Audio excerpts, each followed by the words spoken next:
All right, join me if you would in the Gospel of Luke chapter 16. Luke chapter 16.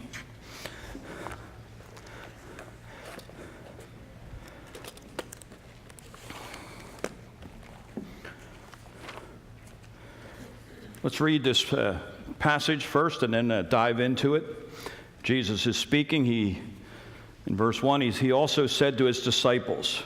Now that is a change, just so you know, because in the preceding chapter, in the parable of the lost sheep, the lost coin, and the lost son, or the prodigal son, he was speaking not only to just the disciples, but the Pharisees, and of course the crowd was big. Now he turns, and he's going to speak just to his disciples. It has a message for them.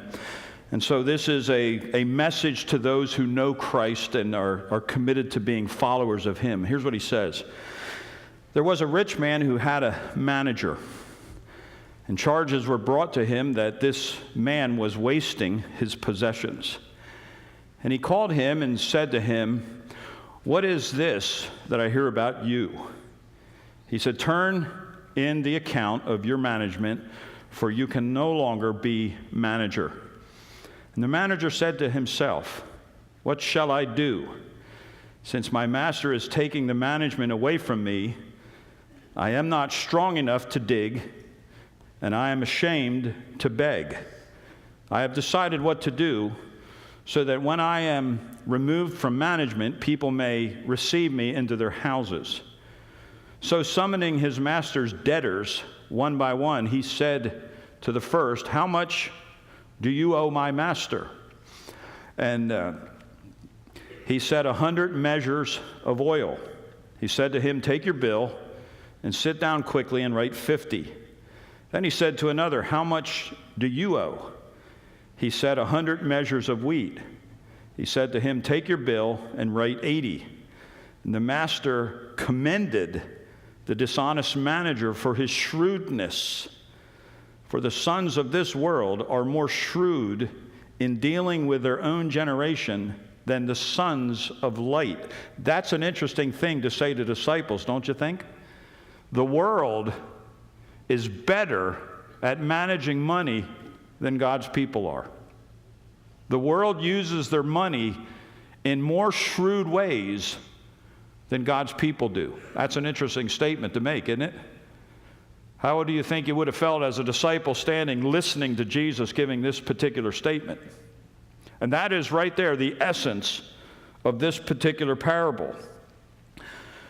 In verse 9, you get it. For the sons of this world are more shrewd in dealing with their own generation than the sons of light. Now Jesus is going to drive the points home, and he's going to say this, "And I tell you, make friends for yourself by means of unrighteous wealth, so that when it fails, they may receive you into the eternal dwellings." That's point number 1. Verse 10, he makes a second point. He says, "One who is faithful in a very little is also faithful in much, and one who is dishonest in a very little is also dishonest in much. If then you have not been faithful in the unrighteous wealth, who will entrust you to true riches?" That's point number 2. And the final point is verse 13. "No servant can serve two masters, for either he will hate the one and love the other, or he will be devoted to the one and despise the other. You cannot serve God and money." It's an interesting parable that Jesus gives. It's been documented in our world that people that live to be 85 years of age spend 50 of those years thinking about money. That's amazing. That's an incredible statistic. If you live to be 85 years of age, 50 of those years you will think about your money. In most cases, what you don't have and wish you had, and in some cases, what you have and how you can make it bigger or maintain it and gain more. But you will spend most of your life worrying about money. It's interesting, watching TV, commercials bombard you with your retirement planning, right? If you watch any amount of TV, you'll find on just about every channel, just about anything you watch, and I mostly watch sports, and I know on the sports programming, there's always commercials. what about your road to retirement? That is something that is constantly pressed before you. In addition, as you watch TV, sometimes you see televangelists who proclaim a gospel of health, wealth, and prosperity, which is foreign to the Word of God. God is not a means by which you get wealthy. You are a means by which God builds His kingdom. It's the other way around. Now, the whole time that these people are preaching health, wealth, and prosperity, they're taking out of it boatloads of money. Boatloads of money.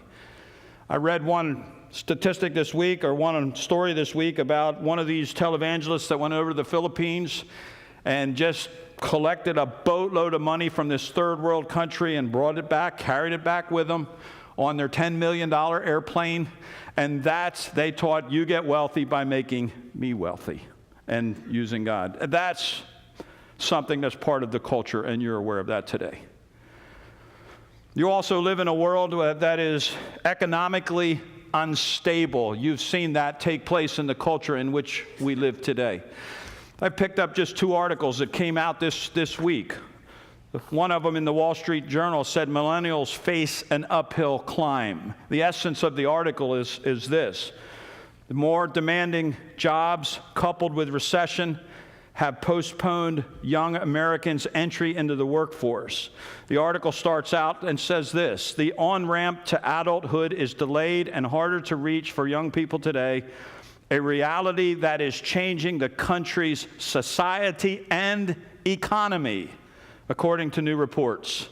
It goes on, more demanding job requirements coupled with the pressures of the recession have delayed the transition to adulthood for young people in the past decade and earned them the title of the new lost generation, according to Georgetown University. It is not an easy world. Our culture is changing. Our economy is changing. Our society is changing rapidly. Second article was interesting. It says this: 30 statistics about Americans under the age of 30 that will blow your mind. And it basically goes on. I'm not going to read all 30 of them to you, but these are staggering statistics if they are true. The labor force participation rate for men in the 18 to 24-year-old age bracket is at an all-time low. The ratio of what men in the 18 to 29 age bracket are earning compared to the general population is at an all-time low. Only about a third of all adults in their early 20s are working a full-time job. For the entire 18 to 29-year-old age bracket, the full-time employment rate continues to fall. In June 2012, 47% of that entire group had a full-time job. 1 year later, June 2013, only 43% have a full-time job. I'll tell you one of the things that's falling: the marriage rate is falling. Only 44% of this generation is even considering marriage because economically they're not in a position to be able to do so. We are living in a world that is totally unstable. You are going through transitions in the culture in which you live, and you are just seeing it played out before you. You're going to spend, if the previous generation that lived 85 spent 50 years thinking about money, those of you that live to be 85 are probably going to be thinking for 65 of those years is going to be spent thinking about money. I'll tell you, I know I always get in trouble when I do this, but this whole leadership, and I think they just ought to chuck Washington. I think we ought to just cut it off and set it afloat out into the ocean. I like what somebody said: I'd rather take the first 2,000 people in the phone book of Boston and let them be our rulers than the people that are ruling us now. It's nuts. It's nuts. They really don't, they only care about one thing. They don't care about the people. They care about getting elected. That's it. And I don't want to go into a political speech, but the bottom line is this: it's just affecting everything and just about everybody. And you're feeling it. You're living in it. So here we come, and we're going to give a message on money. Yeah, it's very important. as we go through changing times, to think this: is it possible? Is it possible that God may be realigning His church because we have wasted our money? Is it possible that God is realigning His church to think biblically when it comes to money? Is it possible that the church has gotten caught up in the American dream instead of a biblical perspective of money?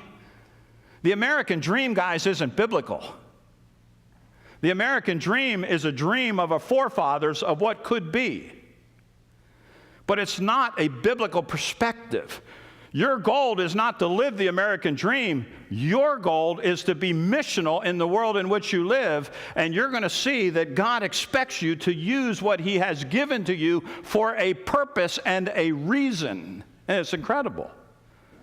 Now, let's look at the text and see, if we can, where we stand, because I think that's the important question. I know what our culture is. I understand that. I know what our political leaders are doing. I understand that. But what do we do? That's why this is so critical, because Jesus turns to the disciples and says to His disciples, He gives us a perspective that I think we as believers have to capture, so that what we do have, we use properly. And I want to walk you through this. In this parable, Jesus teaches His disciples about the use of money, or we could say wealth or possessions. From this parable, I think you can learn how Jesus wants you to view money, or I'm going to even take it a step further, view wealth. Because He does say you cannot serve God and money. That is the last statement that He makes. Now, what does Jesus teach about money? What does He teach about the concept of money or wealth? Well, to say it in one sentence, let's just this. This is, I think, the heart of the text, and I think this is the main thought. So I always call that, when I say it in a sentence, the way you use your money or the way you use your wealth is a reflection on who is the master of your life. Your money is really the greatest place where it's displayed who is the one governing your life.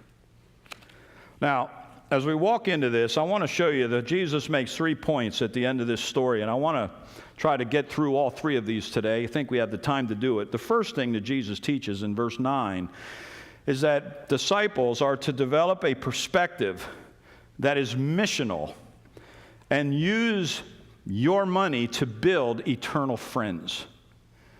Now, I want to walk you through this. The story in verses 1 to 8 is an interesting story. Shock therapy is what it is.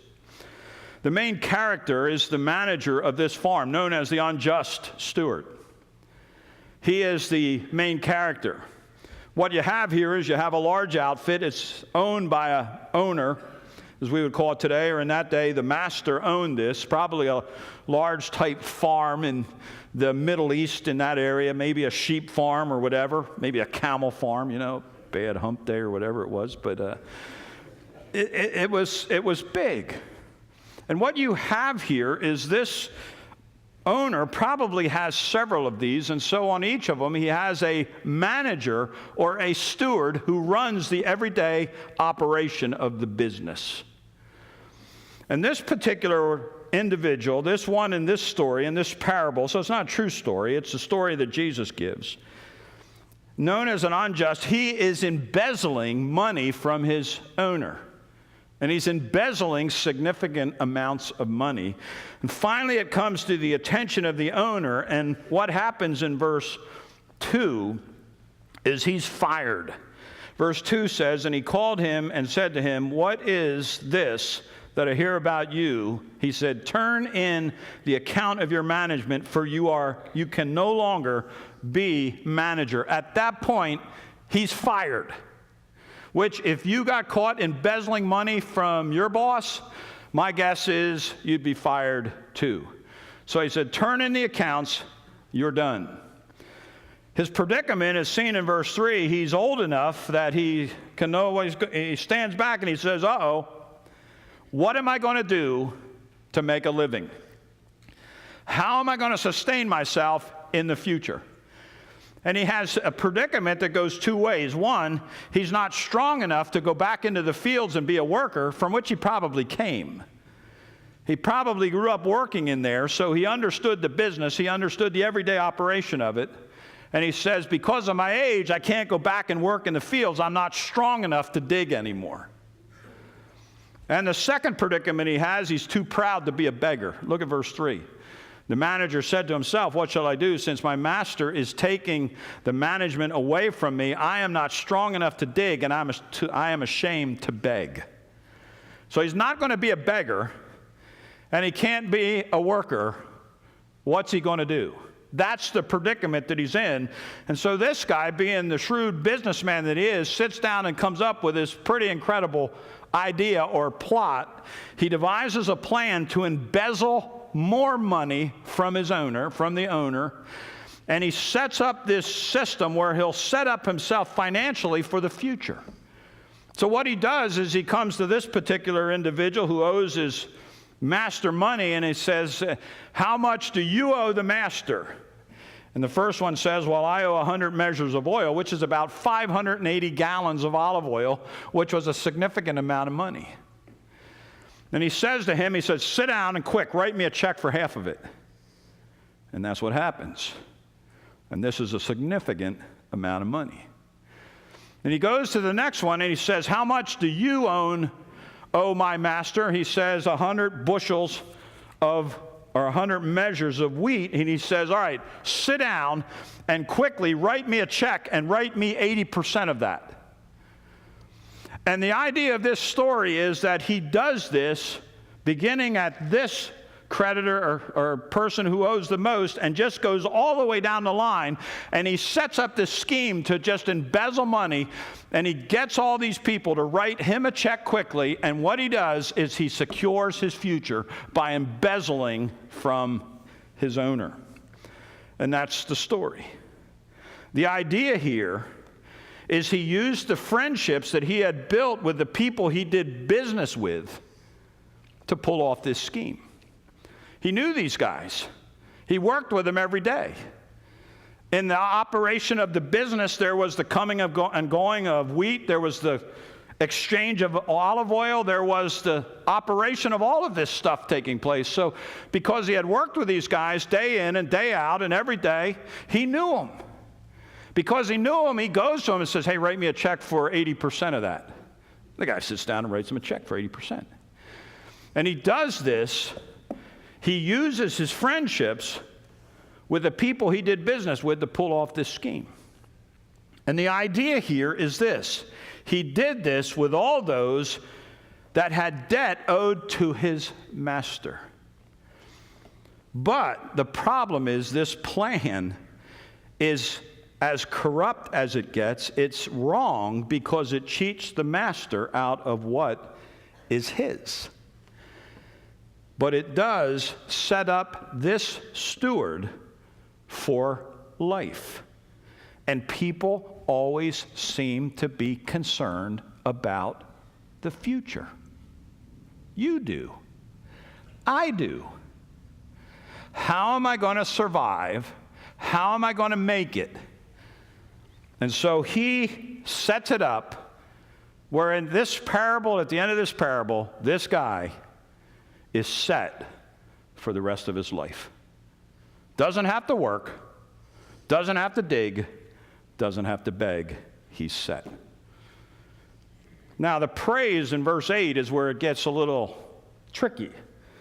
Because in verse 8 it says this, the master commended this dishonest manager for his shrewdness. So the owner of this says, you're really slick. You're really slick, and you pulled it off. Wow. Now, it looks as though the Bible is teaching that you can secure your future through dishonest means. And it looks as though Jesus gives a parable here that is just the wrong way to teach. And some people look at this and say, wait, whoa. How can Jesus do this? And how can he teach this? Well, we may look at that 2,000 years later and think that, but those that lived in that day were not shocked at all by this particular parable because it was a means of teaching in that day. I'll give you an example. Jesus would say to you this: if your eye causes you to be offended, pluck it out. Go ahead. If your hand causes you to sin, go home today, take out an axe, and cut it off. Give me a call when you get to the hospital. I'll come visit you. If your feet cause you to sin, cut them off. Okay? Take a chainsaw, sit down, do it quick because it's going to hurt. Make it quick. Call me. I'll come visit you. I want to see what just the result. Shocked? Nobody did that. Nobody plucked their eye out, nobody cut their hand off, and nobody took their feet off. Why? Because it was a form of teaching used in that day to make the point of this is serious stuff. You better consider it deeply. And what Jesus is doing as he comes to this subject of you cannot serve God and money is using the same teaching style of trying to get across the message by using shock value. He wants you to realize this is important. Jesus is not teaching you to be dishonest. He's not teaching you to embezzle. He's not trying to teach his disciples to do what is wrong in the culture in which they live. He's not doing that. He's trying to do this. Guys, this is going to be one of the most important lessons I have ever taught you. I want you to get it because it's going to be the very essence of your life. And with that in mind, he begins to teach concepts that are important, and are still important for us 2,000 years later to catch the concepts, even though for us the shock value isn't there. So I only ask the question is, how can I add the shock value to get you to understand that what Jesus is teaching, he's dead serious about? And as we live in the culture that we live in today, and we go through the things that we're going through today, these are lessons and these are principles that are absolutely essential for each of us to capture and to live by. And so let me give you the three lessons that he taught. The first one being this, that we are to develop a perspective that is missional, and that we are to use money to build eternal friends. Look with me at verse number 9. He says this, and I tell you, make friends for yourselves by means of unrighteous wealth. That's money. Okay? So we could read verse 9 this way. And I tell you, make friends for yourself by means of money, so that when it fails, when money fails, in other words, there's coming a day that it's going to be done. It's like the funeral. How much did he leave behind? Right? You get it? Well, we're going to leave everything you have. Everything you have is going to get left behind. So that's its ultimate value right there, right? Right? Yeah, I need that. Really? Do you really need that? Because you're going to leave it behind. So he says in verse 9, by means of money, when it fails, they may receive you, your friends may receive you into the eternal dwellings. So what he's saying here is this: worldly people do creative and shrewd things to assure their financial future, which is temporary. Worldly people, the world uses their ingenuity in the area of financial matters to secure a temporal future. And what he's saying, the world is more creative in using wealth for the purpose of temporal matters than disciples are for the purpose of eternal matters. And what happens is God's people get caught up in the temporal and forget the eternal. And what he's saying is, don't forget the temporal, but don't forget the eternal. You live in the temporal world, understood. And there are principles taught about living in this, but never lose sight of the eternal. And so he says, the truth that he teaches, disciples are to be creative in the use of their money in eternal matters. Eternity should take precedence over the temporal. And he's saying disciples are to use their money, which will perish, to produce friendships that will not perish, that are eternal. You see it? In other words, the bad steward used his relationships in a wrong way.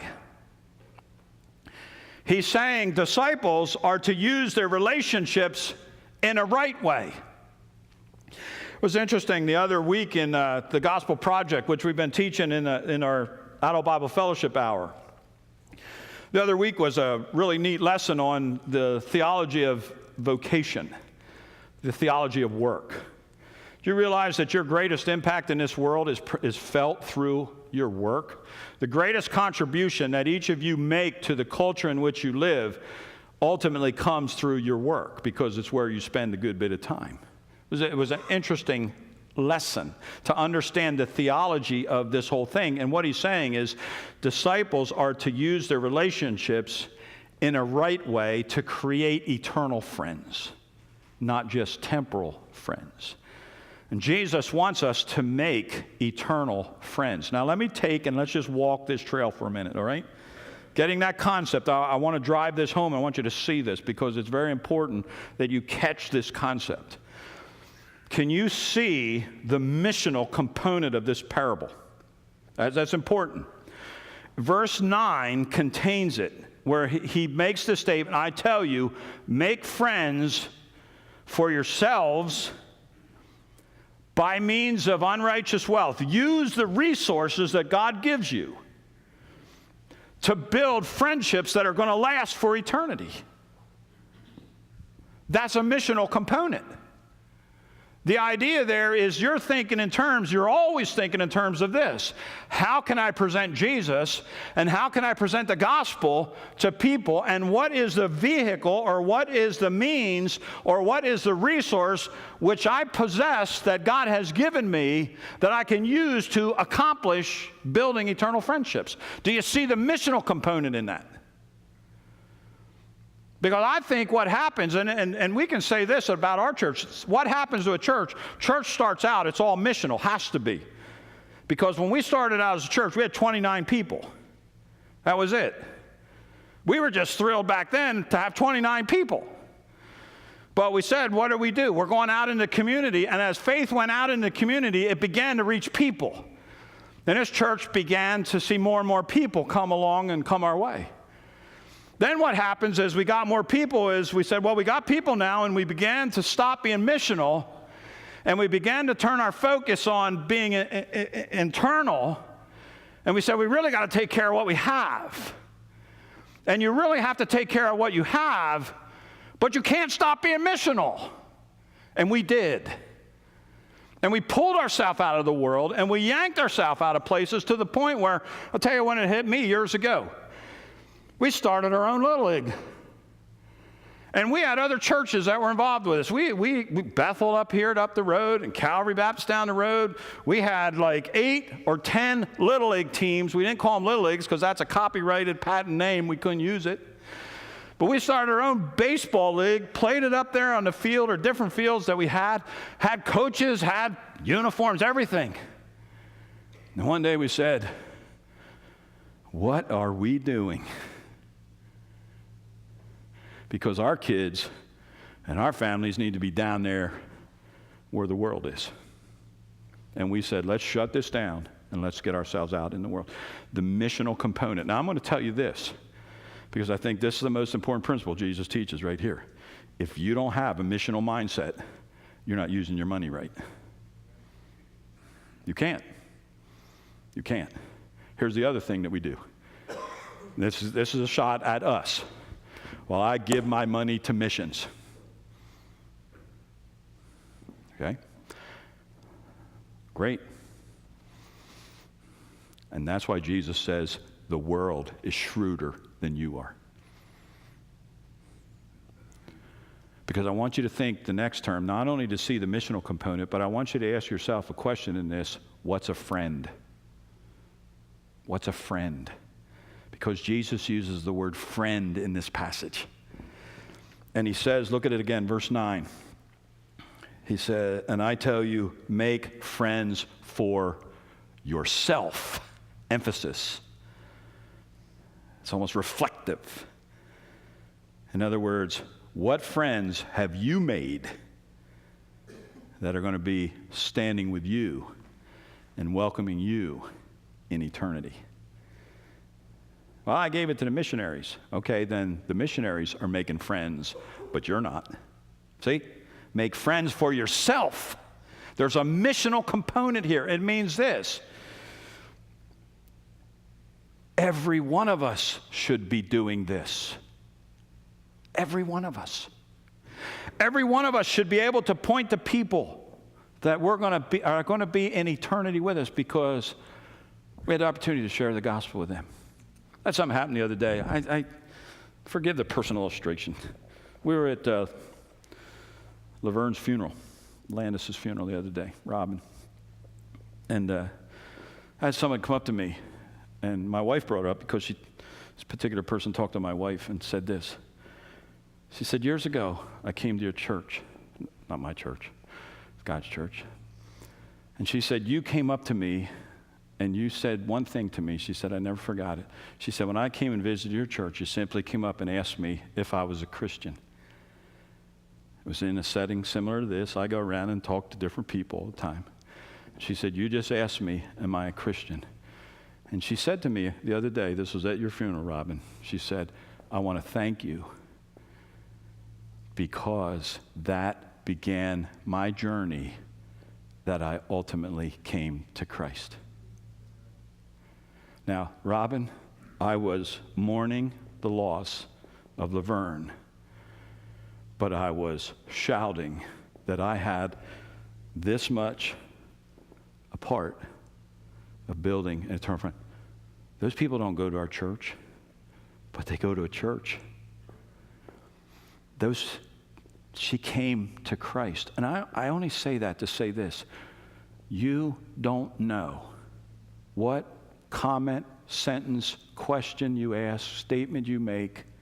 You don't know. But what down the road, God's going to use it, and people are going to come to Christ. I didn't even know this, and this is 20 years ago that it happened. I had no clue it even happened until 20 years later. And that's God's going to be in your life.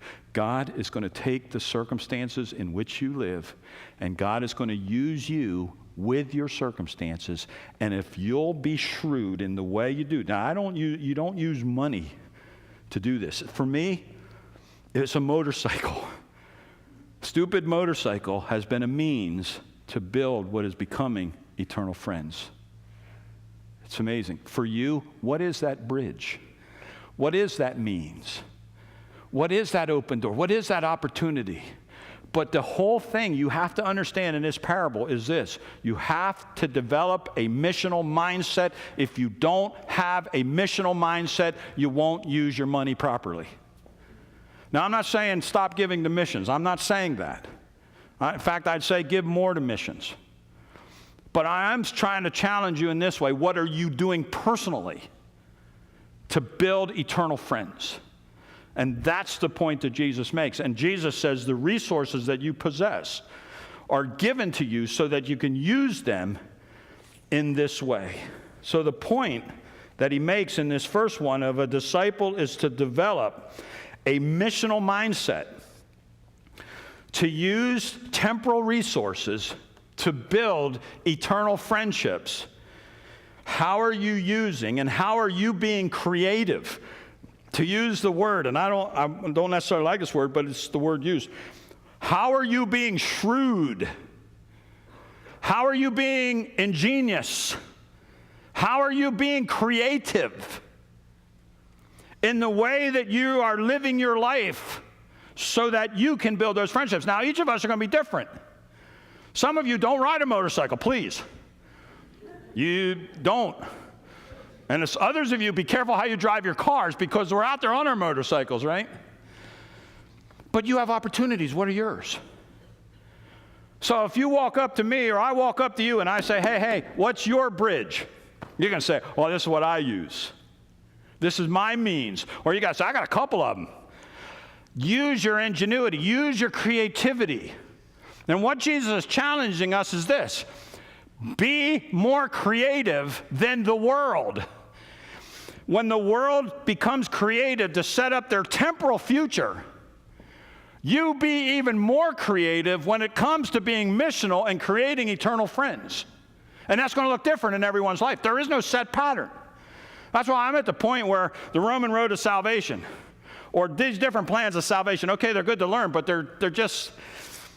It's just not the way evangelism really happens. You got to be you. And you have to be able to share your story, because you have a story. And whatever that story is going to connect with certain people that have similar stories. And use what God has entrusted you. And be creative to create eternal friends. I don't worry about our offerings that are here. There are people in our church that do that, and they're getting gray hair too. But I get gray hair for different. I don't worry about what's in the offering plate. I worry, do you have a missional mindset, and are you engaged in the mission? Because if our church and every one of us catch this concept, man, you got great opportunities. I'll tell you one of the greatest ways to do it for me: sports. Man. Sports. Now, you may not be athletic, so you may have arts. What's yours? What's yours? May be your vocation. God may give you opportunities to that open doors. But how do you get in? I found this. This is terrible. Can I say this? You not be mad at me? Promise? I didn't get any reaction on that. This sounds terrible, all right? And I'm not asking everybody to do this. You know where I have the best conversations with people on our motorcycle group? After they ride the ride and you go sit down at the restaurant with them, and you know the restaurant is a certain kind of restaurant. They open up there. Sometimes it's different places. You be in the world, but don't be of the world. Okay? So you get that first point? Let me give you the second 2 points real quick. Second one is develop a commitment that is enduring, and use your money to gain eternal reward. Now, there's two thoughts that are given here. In verses 10 and 11, there's two thoughts. Look at verse 10. One who is faithful in a very little is also faithful in much, and one who is dishonest in a very little is also dishonest in much. So the first thing is this: circumstances don't determine faithfulness, character does.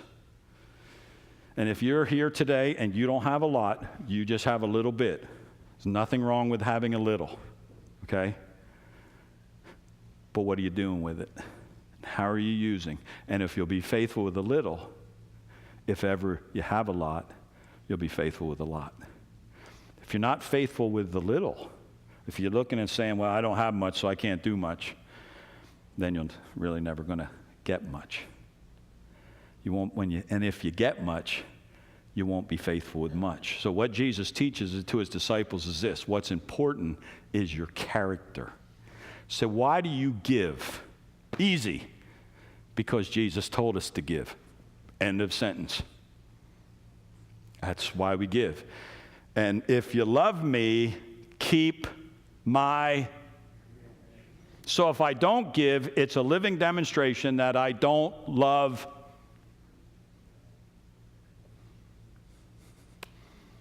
Do I need to go through that again? If you love me, keep my commandments. So those that love him do what? keep his commandments. If you don't keep his commandments, it means you don't. Now, that's it. It's real simple. And if you can't be faithful with a little, you're not going to be faithful with a lot. It's because it's not a case of circumstances, it's a case of character.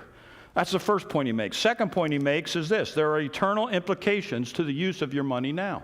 Look at verse 11.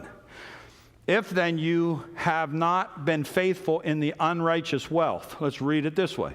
If then you have not been faithful in money, who will entrust you the true riches? If you're not faithful with what God gives you in this temporal world, you're cutting your throat in eternity. You see that? Who's going to give you true riches if you can't handle temporal riches? So what he's teaching here in this is develop a commitment that is enduring and use your money to gain eternal reward, because God rewards faithfulness. It's interesting. You will not be entrusted with eternal riches if you have not been faithful with temporal riches. It's not the amount. It is the faithfulness with which you have been given and the level of sacrifice that you are willing to make.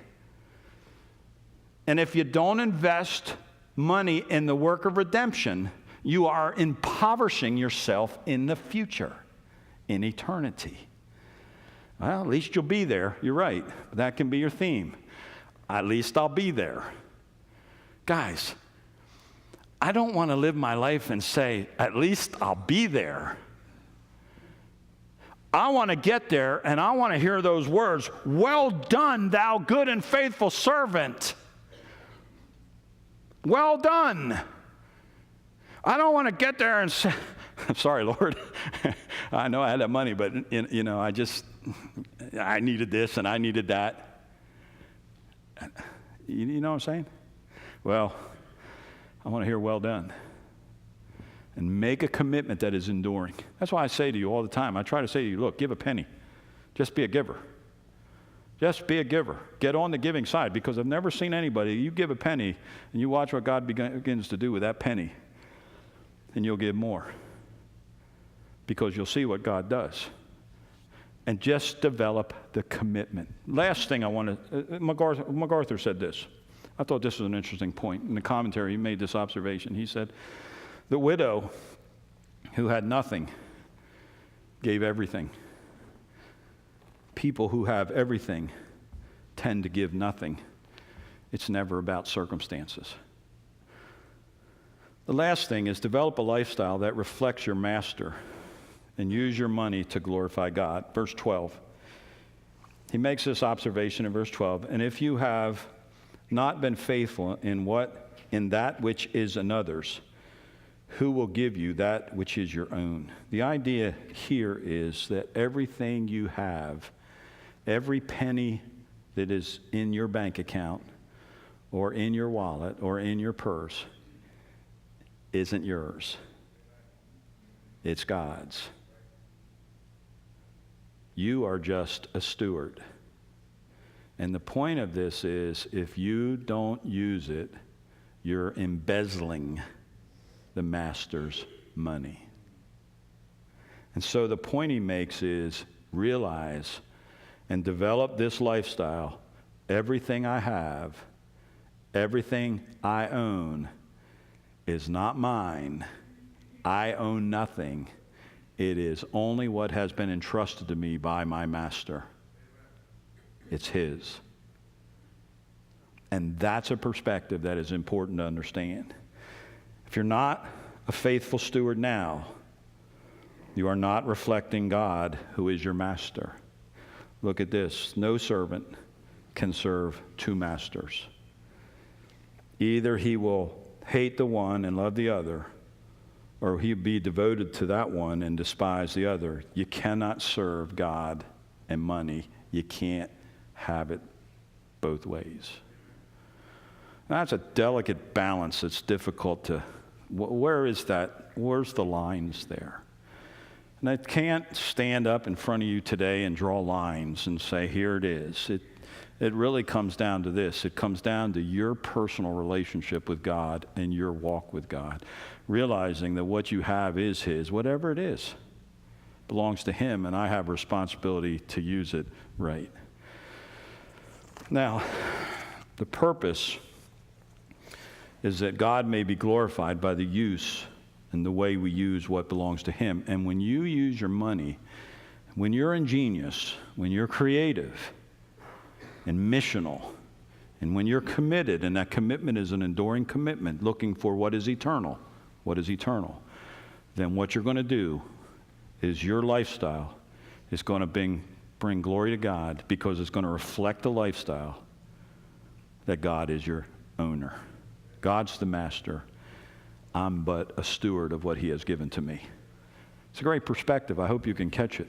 Let me just kind of close here with a passage of Scripture from 1 Timothy, if I can. Let me read it to you.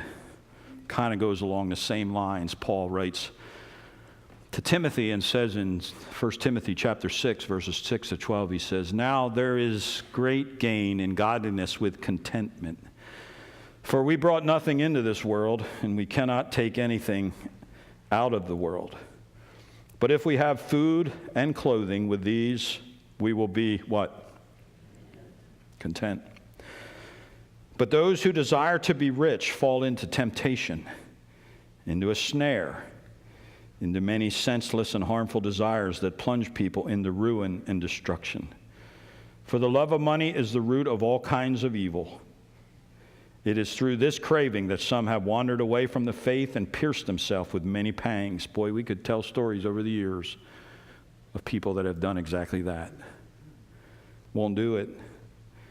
"But as for you, O man of God, flee these things. Pursue righteousness, godliness, faith, love, steadfastness, and gentleness. Fight the good fight of faith. Take hold of eternal life, to which you are called, and about which you made the good confession in the presence of many witnesses." Now let me quit and just ask you just apply this in 3 ways. Do you have a missional perspective? And are you building eternal friends? That was Jesus' concern. Are you? Let's ask this second question. Do you have an enduring commitment? And are you storing up eternal rewards? And the last thing is, do you use the money or the wealth that God has entrusted to you to reveal Him to be your master? That's our prayer at Faith Baptist Church, that might be true of every one of us. Amen? May God help us to just capture it and then live it. Amen?